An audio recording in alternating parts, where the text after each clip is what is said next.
When I came to live here in the vicinities of the Oosterpark, I could not help but see how many poems were written on the buildings. Natuur is voor tevredenen of legen. En dan, wat is natuur nog in dit land? Een stukje bos te grootte van een krant, een heuvel met wat villetjes daartegen. Dit heb ik bij mijzelf dan overdacht. Beregend op een miserige morgen, domweg gelukkig, in de Dapperstraat. By J.C. Bloom, this was the poet actually that inspired me to write this series. Because in the 1880s, around the park, there was a group of writers, poets, and painters that would gather to form what we now know as the Tachtigers. Hij was van vuur en golf en vlam, een stromend stuk natuur.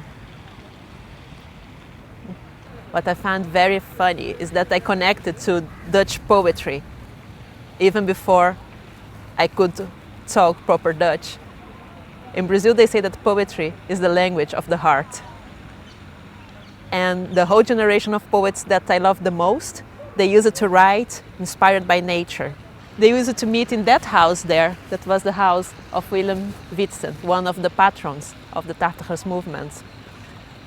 They were rebels, and they were not accepted by the establishment. And the establishment back then was the Gids, a magazine where the most important writers were published.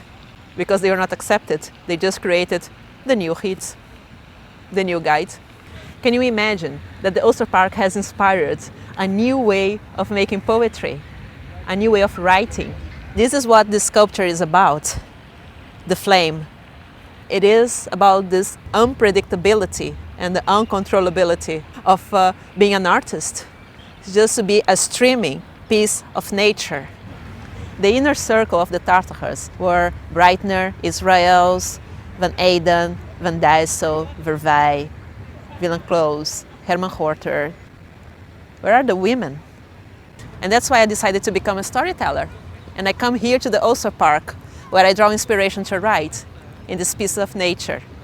De grootte van een krant.